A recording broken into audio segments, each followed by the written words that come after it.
Hello, Book Talk. We already starting this shit off suspicious. This is BookTube. Welcome back to my channel. This is my 4th video, y'all, and I have a microphone and a light system. We are moving on up, firstly. Now, yesterday I went to the library with my boyfriend and we picked up Animal Farm. It was my idea for him and I to have a sort of intimate 2-person couples book club. And probably to his displeasure, I don't think he knows, but I read this whole thing in a matter of 3 hours while he slept. And he's probably finding out during this video as he's watching it. So babe, if you're watching this, click out and do not come back to this video until you finish Animal Farm. I will spoil this for you, baby. So, if you are like me and you grew up in the Memphis metro area, Animal Farm was a part of your English curriculum. You were more than likely required to read this book during 9th grade. Now for me, although I might not look it, 9th grade was 8 years, almost 9 years ago. I'm almost 23. So it has been a very long time since I was required to read Animal Farm, and I think as an adult I was better able to appreciate the symbolisms and the personifications and all of the things that Animal Farm was. I get it now. And so these are the things that I noticed in Animal Farm. So as a child, I understood that the overarching plot of Animal Farm resembled a set of events that happened almost a century ago. I knew that they were based on real life events, but until now, I never put real life people to characters past Snowball and Napoleon. So I knew that Snowball was supposed to be, I think, Leon Trotsky, and I knew that Napoleon was supposed to be Joseph Stalin. But it never clicked to me that Winston Churchill and Adolf Hitler were also in these books disguised as, well, people. I think now as an adult I can kind of come to my own conclusions without being pushed in the general direction of what the curriculum wants me to know. So I guess first I'm going to talk about how I enjoyed this book. I actually gave this book a 5-star on Goodreads, and honestly, in hindsight, this book is genius. This book is so genius that George Orwell wrote under a pen name because he knew that at the time this wouldn't be taken well. He was too genius for his own good. I think a lot of the characters can apply to real life people today. For example, although Napoleon was supposed to be a pig version of Joseph Stalin, I think that he's now a pig version of Kim Jong-un, making the other animals work tirelessly to receive scraps and to sleep in the cold and to endure all of the elements while Napoleon is in the house, drinking alcohol, eating all the food, taking the cow's milk, taking the hen's eggs, eating all of the apples, the things that he did not put in the work for, but instead the other animals on the farm put in the work for. I thought that it really does parallel what we've come to know about North Korea. Napoleon also parallels Kim Jong-un with the public executions. There were numerous public executions in the book, not because they actually did anything wrong, but instead to make a statement that Napoleon will rule by fear. Actually, my least favorite character in this book was Squeaker. I think his name is Speaker?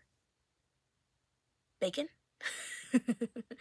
I think it's Squeaker, but he was absolutely my least favorite character, and he actually did not personify a person, but instead Squeaker was a representation of propaganda.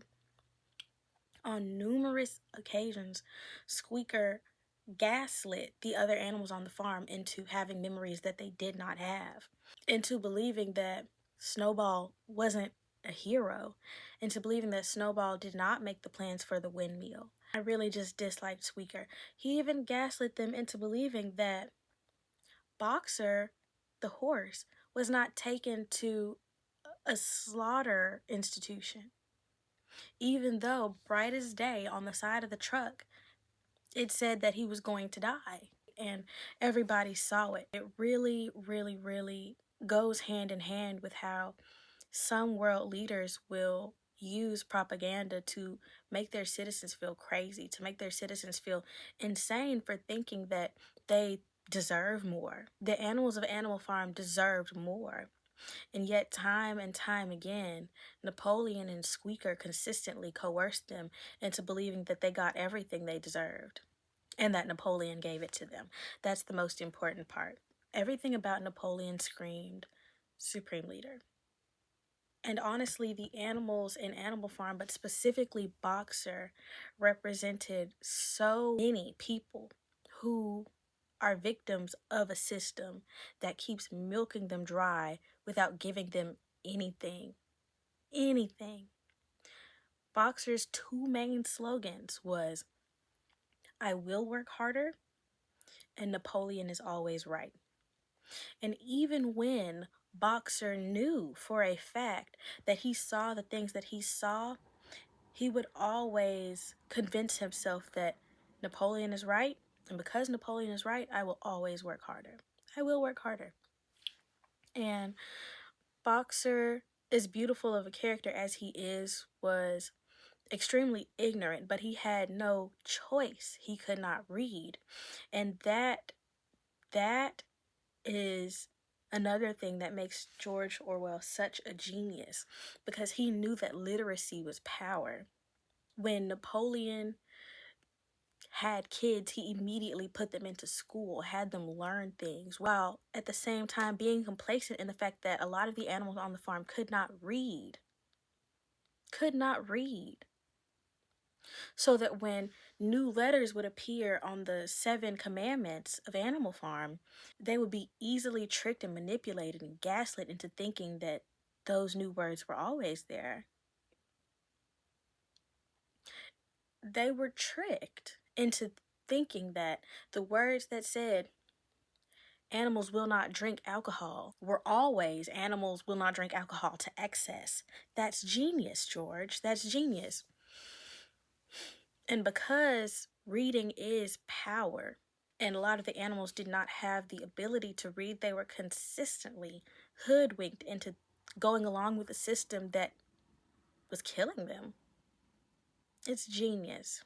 And another way that Animal Farm is such a genius book is that this did not happen overnight.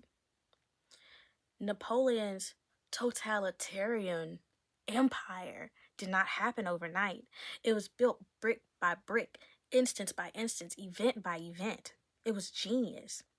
It was so subtle to where 5 years down the line, we don't even know how we got there, right? You know, it started with pigs getting all the apples, with pigs stealing the milk, with, you know, pigs not working and exalting themselves over the animals, like, hey, like, we have the brains, so y'all should work because we're good at thinking and y'all are good at working, right? It's a very separate but equal mentality, and yet nothing about it was equal. That's the genius in it. And let's talk about Snowball, because Snowball, as much as he was better than Napoleon, he still was complicit in pigs living in the house when no one else could live in the house. He was still complicit with, you know, pigs having the milk and the apples, even though no one else can have the milk and the apples. He was still complicit in some things that were just not okay.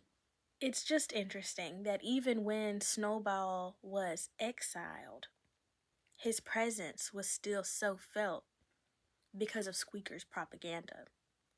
Snowball destroyed the windmill. Snowball broke the eggs. Snowball's sneaking around here doing stuff. Snowball's gonna attack us. Snowball did this. Snowball did that. Snowball is probably dead, if we're being honest. Still, without Snowball being there, Napoleon and Squeaker used Snowball and made a monster out of his name just to keep Napoleon's thumb on the animals. And yet somehow through all of this, Napoleon and Squeaker and all of the other pigs, somehow managed to keep the animals so stupid that they believed that everything that they were going through, the famine, the executions, etc., was better than whatever their farmer was doing. Isn't that interesting? Another thing that I think we should talk about is the reason why Boxer was killed. He was killed because he was no longer a contributing part of society. Boxer, of course, we know was a very hard worker. He worked day in and day out, and even when he was supposed to be asleep, he was working. From an ethical standpoint, I think that Boxer should have been consistently championed and respected. But instead, when Boxer was injured and was not useful to the agenda anymore, he was killed.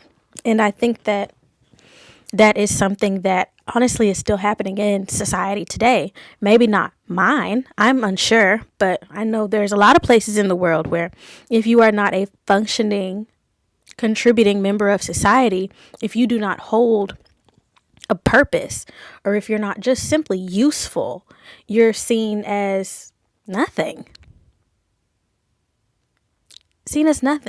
And this could be on a scale as extreme as Boxers, where if you are, quote unquote, useless, you'll be euthanized. But it could also be how some people feel about themselves. There are some people where they feel like if they're not meeting their goals, if they are not, quote unquote, useful, or if they are not functioning as they think they should, they also see themselves as worthless. And of course, we understand the societal nuances that this book had, but I think it was probably unintended. There's definitely some personal nuances that we can take from this book as well, yes. Continuing on with how the animal farm treats its citizens, its animals, its comrades, they also had a really unfair retirement policy. Are we going to talk about that? And how that really does parallel, the world that we live in? Man, the animals were promised a retirement policy after a certain amount of time. And if you look at the age that the animals had to be, you would understand that the ages that the animals had to be kind of coincided with the end of their life. So they had to be near dead to receive retirement. I'd also like to add that the animals actually never received their retirement. Do we not have to be near dead to retire here? I just think that there was something there to unpack, but I feel like I have yapped on enough, but I think that I will let y'all go for now. So have a good day and read Animal Farm.